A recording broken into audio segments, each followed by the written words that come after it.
මේ වීඩියෝ එකේ අද මම එක්ස්ප්ලেইন කරන්න යන්නේ මගේ database management system subject එකේ question set වල 10 වෙනි question set එක. ඉතින් අපි බලමු හම්බෙලා තියෙන question set එක මොකක්ද කියලා 10 වෙනි question set එක විදියට. මෙන්න මේක තමයි 10 වෙනි question set එක. ඉතින් මේකෙදි කියන්නේ අපිට කැබිති ගොල්ලාව කියන මෙන්න මේ ඉස්කෝලේ principal ට ඕන වෙලා තියෙනවා ළමයින්ගේ details දාලා තියෙන database එකක් හදන්න. ළමයින්ගේ attendance mark ගන්න මෙන්න මේ විදිහට database එකක් හදන්න. ඉතින් යන්නේ database එක use කරලා ප්‍රශ්න කීපයකට උත්තර ලියන්න තමයි අපිට මේ 10 වෙනි question එකේදී දීලා තියෙන්නේ. ඉතින් මේ විදිහට මෙතන අපිට table තියෙනවා හතරක්. අපි මේ table හතර මුලින්ම හදා ගන්න ඕන. ඉතින් student table එක, grade table එක, village සහ transport table කියලා table හතර තියෙනවා. මම අද මේකට use කරන්නේ MySQL Workbench software එක. මේක තමයි මම අද හදාගන්නේ ER diagram එකක් විදිහට තමයි මම මේ table හතර හදා ගන්න හදන්නේ. මුලින්ම මම මේක රීනේම් කරගන්නවා. අපිට දීලා තියෙන මෙන්න මේ database එකේ නම අපිට මෙතන දීලා තියෙනවා.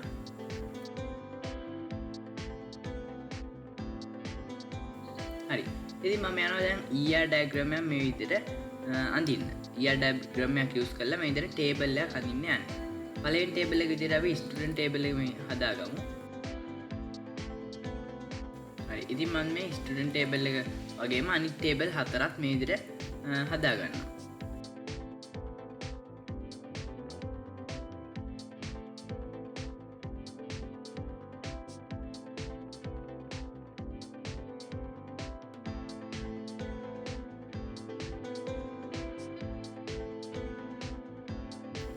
හරි මෙතනදී දෙයක් කියන්න ඕන මේ විදිහට අපේ ටේබල් එකේදී මෙන්න මේ මම රෝස පාටින් මාක් කරලා තියෙනවා. ඇත්තටම මෙතනට එන්නේ මෙන්න මේ පල්ලෙහා තියෙන ටේබල් තුනෙන් ටේබල් තුන ජොයින් කරලා තමයි මේ ටේබල් එකට. ඉතින් මේක රිලේෂන්ෂිප් එක හරහා කරගන්න වැඩක්. ඒකින්ද මම ඒ කොලම්ස් ටික මෙතනට ඇඩ් කරගන්න යන්නේ නැහැ. ඒවා අපි මෙන්න මේවත් එක රිලේෂන්ෂිප් එක දාලා ඇඩ් කරගන්න පුළුවන්. හරි ඊට පස්සේ මම අනිත් ටේබල් තුනත් මේ විදිහට හදා ගන්නවා මෙතන.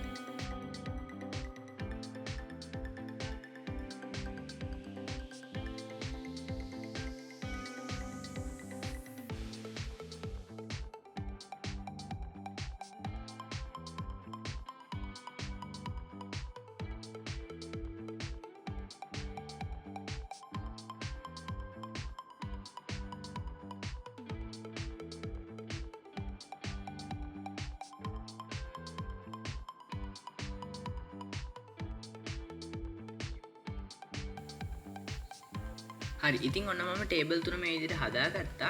දැන් අපිට තියෙන්නේ මෙන්න මේ ස්ටුඩන්ට් කෙන් ටේබල් එකේ මෙන්න මේ ටේබල් කොලම්ස් තුන මේකට ඇඩ් කරගන්න පුළුවන් අපිට රිලේෂන්ෂිප් එකක් දාලා. හරි ඉතින් අපි යන් අපේ ටේබල් තියෙන ER diagram එකට මේ විදිහට හරි මේ තියෙන අපි මම හදාගත්ත ටේබල් හතර. ඉතින් මේ තියෙන්නේ සබ් ටේබල් හතර. මේක තමයි මේන් ටේබල් එක. හරි ඉතින් දැන් මම මේ ටික ජොයින් කරගන්නවා. one to many relationship එක මෙතනදී ගොඩක් වෙලාට එන්නේ transport වලදී එක ළමෙක් transport විදි ගොඩක් use කරන්න නැති හින්දා හැබැයි ඒක one to many එකක් තමයි එතන එන්නේ. හරි ඉතින් මේ විදිහට මම ඒක join කරගත්තා. ඊට පස්සේ ඒ විදිහට අනිත් දෙකත් join කරගන්නවා. හරි ඉතින් ඔන්න ඔය විදිහට මම අපේ database එකේ table හතරම මේ විදිහට රිලේෂන්ෂිප් දාලා ජොයින් කරගත්තා. ඉතින් ඔයාලට පේනවා ඇති වෙන්න මේ ස්ටුඩන්ට් ටේබල් එකේ ජොයින් කරාට පස්සේ අර මම කියපු කොලම් තුන මෙතනට ඇඩ් වෙලා තියෙනවා. ට්‍රාන්ස්පෝර්ට්, ග්‍රේඩ් සහ විලේජ් කියන මේ තුන ටේබල් තුන මෙතනට ඇඩ් වෙලා තියෙනවා. ඉතින් අපි ඒක පිළිවෙලට හදාගමු. හරි. ඉතින් ඔය විදිහට තමයි ටේබල් තුන තියෙන්නේ. දැන් ER diagram එක අඳින වැඩේ මෙතන ඉවරයි. ඒ කියන්නේ අපේ ටේබල් ටික අපි හදලා ඉවරයි. මම දැන් මේක forward engineer කරගන්නවා. මේක database එකක් විදිහට හදාගන්න.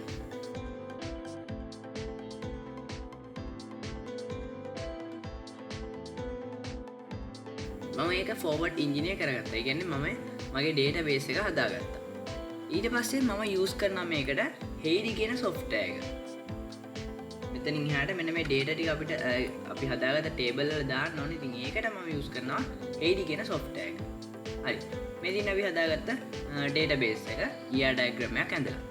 හරි. දැන් මම යනවා මේකේ database එකේ තොරතුරු ටික දාන්න. ඉතින් මේ තියෙන ස්ටුඩන්ට් ගේ ටේබල් එක අපි මුලින්ම ස්ටුඩන්ට් ගේ data දාන්න නැහැ. සබ් ටේබල් වල ඒවා මුලින් දාගෙන ඉන්නවා. මම මුලින්ම යනවා village table එකට. village table එකේ මේ විදිහට මගේ data ටික add කර ගන්නවා. මෙන්න මේ අපේ question එකේ තියෙන විදිහට.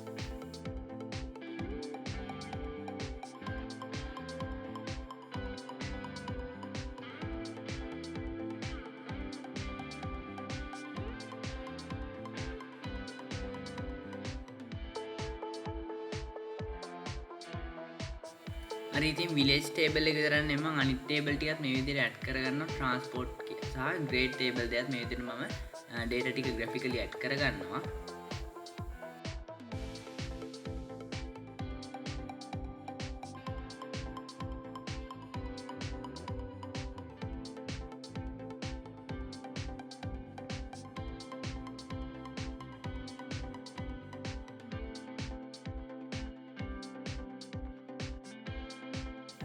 හරි ඉතින් අපේ සබ් ටේබල් වල මම data ටික add කරගෙන ඉවරයි. මම දැන් යනවා data add කරගන්න මෙන්න මේ student කියන table එකට. يعني අපේ main table එකට student ලා 15 දෙනෙක් ඉන්නවා. ඒ 15 දෙනාගේ data ටික මම මේ විදිහට add කරගන්න තමයි හදන්නේ.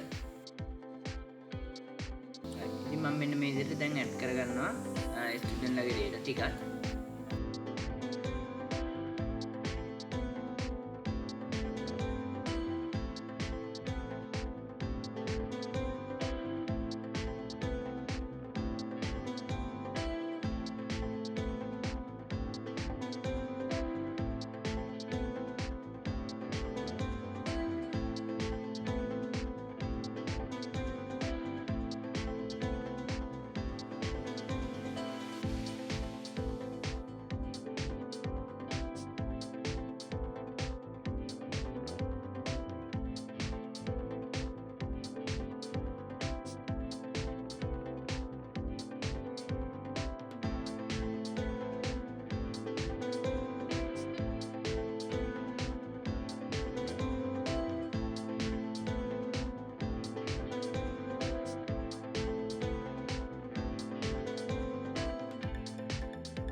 හරි ඉතින් ඔන්න මම ස්ටුඩන්ට් කියන ටේබල් එකේ වගේම grade transport village කියන හැම ටේබල් එකේම අපේ මේ විදිහට data ටික add කරගෙන ඉවරයි. හරි ඉතින් ඊට කලින් කියන්න ඕන මේ විදිහට මම relationship දාලා මෙන්න මේ table තුන join කරගත්තා. ඒ කියන්නේ මෙන්න මේ grade village ඒ වගේම transport කියන table තුනේ column තුන මේ විදිහට මෙන්න මෙතන අපි join කරගෙන තියෙනවා. ඉතින් මෙතන තියෙනවා ඒවේ IDs ටික. හරි අපි දැන් යමු අපිට මේ scenario එකකින් හම්බෙලා තියෙන ප්‍රශ්න ටික කරගන්න. ඉතින් අපිට පළවෙනි ප්‍රශ්නේ විදිහට හම්බෙලා තියෙනවා select all students who study in grade 6 කියලා. ඉතින් grade 6 වල ඉගෙන ගන්න ළමයි හැමෝගෙම තොරතුරු හොයන්න කියනවා. ඒ වගේම මේකට join query use කරන්න කියලා මෙතන අපිට කියනවා. හරි ඉතින් මම මේකට use කරනවා අද Heidi කියන software එක. මම අපේ table හදාගත් table වලට data add කරපු software එකම තමයි මේ. හරි ඉතින් අපි යමු පළවෙනි ප්‍රශ්නේ පළවෙනි query එක ලියා ගන්න. හරි මේ විදිහට මම ලියා ගන්නවා පළවෙනි query එක grade 6 ළමයින් හොයන්න. select කියලා දානවා select all from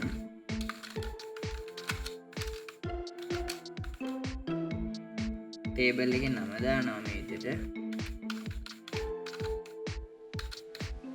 ඊට පස්සේ මම දානවා join query use කරන්න කියලා තියෙන හින්දා inner join කියලා. inner join කියලා දානවා. ඊට පස්සේ ආයෙ දානවා table එකේ නම grade table එක තමයි මේකට join කරන්න ඕන. ඒ join කරන table එකේ නමක් දැම්මා.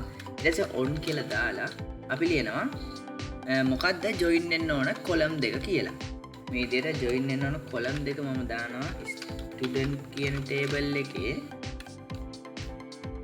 grade id කියන column එක equal වෙනවා grade කියන table එකේ id එකට. හරි ඉතින් ඔන්න ඔය විදිහට inner join එක දාගත්තා.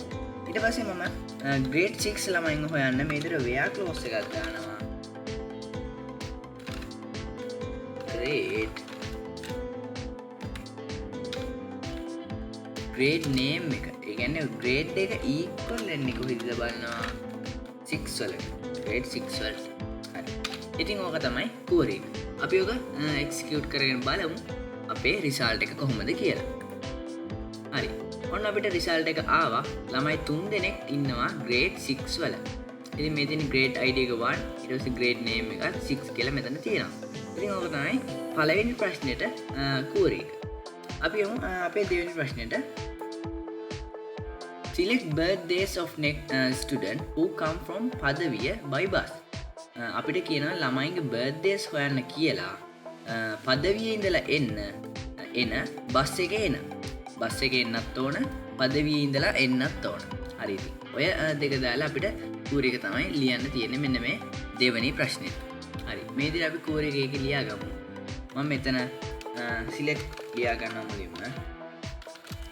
දැනට මම මෙතන all කියලා දෙනවා. select all from table එකේ නම දෙනවා ආයෙත් student. ඊට පස්සේ මම where clause එකක් දානවා. මුලින්ම අපි village එක equal වෙන්නේ කොහෙද බලමු පදවියේ village එකට. හරි. මේ විදිහට ලියා ගන්නවා. table එකේ නම දානවා student. ඊට පස්සේ අපි ගමු village column එක village ID. හරි.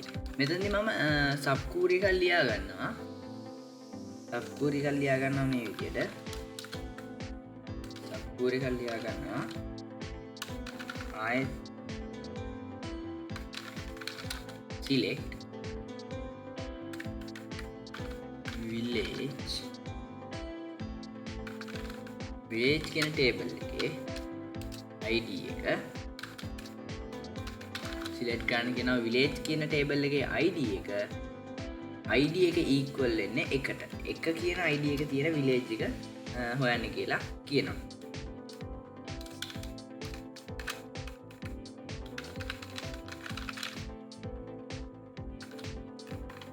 where clause එකක් දාලා කියනවා village ID එක equal වෙන්නේ 1ට. මේ විදිහට village ID එක 1 වෙන student ලගේ data එක මේ විදිහට අපිට මෙතන මෙන්න මේ query එකෙන් ගන්න පුළුවන්. අපි ඒක execute කරගෙන ඉමු. හරි. ඉතින් අන්න මම ගත්තා village ID එක 1. ඒ කියන්නේ පදවිය village එකේ ඉඳලා එන ළමයින්ගේ තොරතුරු ටික මම ওই විදිහට select කරගත්තා. හරි. ඊළඟට අපිට තියෙනවා transport method එක හොයන්න. බස් එකේ ඉඳලා බස් එකෙන් එන්න ඕන මේ ළමයි ටික. ඉතින් මේ ළමයි අතරින් බස් එකෙන් එන ළමයි ටික අපි තෝරගමු. මේ විදිහට and එකක් දාලා. and එකක් දාලා මම ආයෙත් ලියනවා මෙතන query එකක්.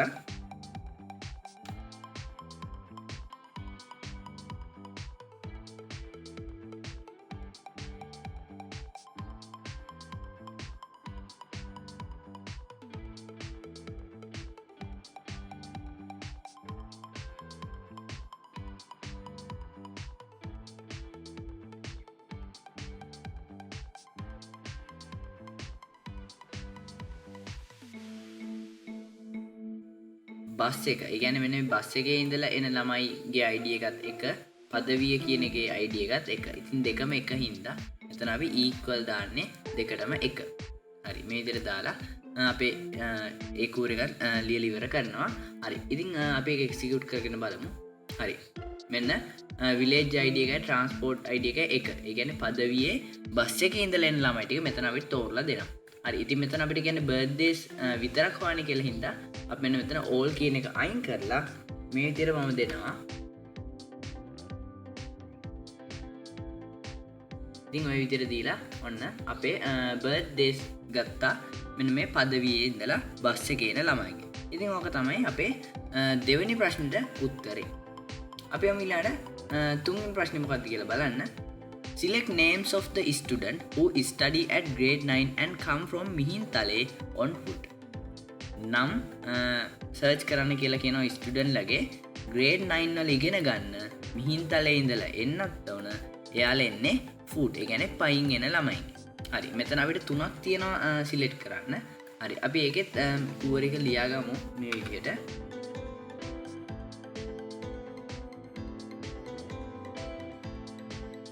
name එක. ඒ කියන්නේ අපිට කියන්නේ මේකේ name එක සිලෙක්ට් කරන්න කියලා අපි එතන දැන්ට අපි all කියලා දාමු.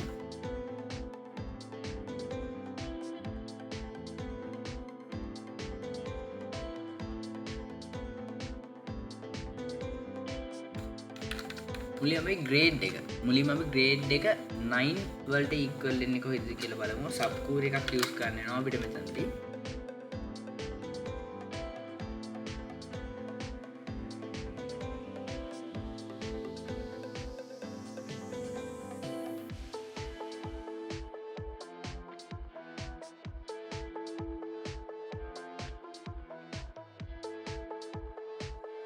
grade name එක equal වෙන්නේ කොහෙද බලන්න 9 වලට. ඉතින් ඔන්න අපි මෙතනින් අපිට හම්බ වෙනවා grade 9 වල ඉගෙන ගන්න ළමයින්ගේ තොරතුරු ටික. හරි. මම මේ විදිහට execute කරලා බලන්න. හරි. ඔන්න තියෙනවා grade 9 වල ඉගෙන ගන්න ළමයින්ගේ තොරතුරු ටික. ඊට පස්සේ අපිට කියනවා තවත් select මේවා දෙකක් කියනවා අපිට මෙතන village එක මිහින්තලේ එන්න ඕන. ඉතින් ඒකට මම and කියන මේක දාලා තව select core එක මෙතනින් start කරනවා. student dot village id එක. අපි ඊට පස්සේ ගන්නවා village id. ඊට පස්සේ මම ලියනවා subcore එකක් ආයෙත්.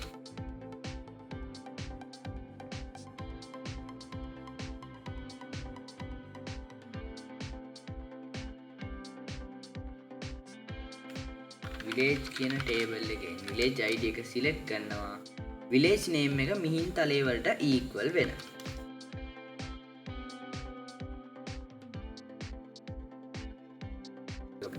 හරි. ඉතින් ඔන්න අපිට තියෙනවා village එක මිහින්තලේ ඊට පස්සේ grade එකත් 9 වෙන ළමයින්ගේ තොරතුරු. මෙතනින් අපි තෝරගන්න ඕන මේ ළමයින්ගෙන් ඊළඟට මෙන්න මේ මිහින්තලේ ඉඳලා පයින් එන ළමයි. හරි. ඒකත් අපිට තව ඇන්ඩයක් දාලා මේ විදිහට ලියා ගන්න පුළුවන්.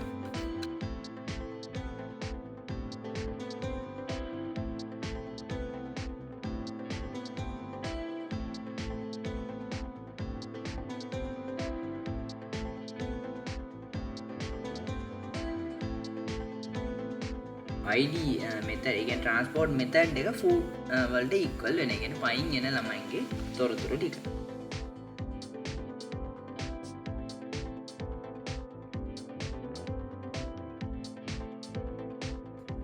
ඉතින් ඔය විදිහට තමයි core එක ලියන්නේ. මම මෙතන all කියන එක වෙනුවට අපිට දාගන්න අපිට අහන්නේ student ගේ නම හින්දා මෙතන අපි දෙනවා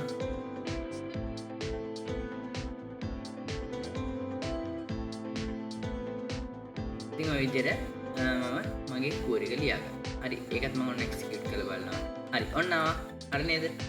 ඔන්න අපිට ළමයින්ගේ තොරතුරු මිහින්තලේ ඉඳලා පයින් එන grade 9 ළමයින්ගේ තොරතුරු තමයි මේ තියෙන්නේ. ඉතින් ඔය විදිහට තමයි මම තුන්වෙනි ප්‍රශ්නෙටත් core එක ලියාගත්තේ. ඉතින් ඔය විදිහට තමයි මම 10 වෙනි ප්‍රශ්නේ කරේ. ආයෙත් ඊළඟ වීඩියෝ එකෙන් අපි 11 වෙනි ප්‍රශ්නෙන් හම්බෙමු.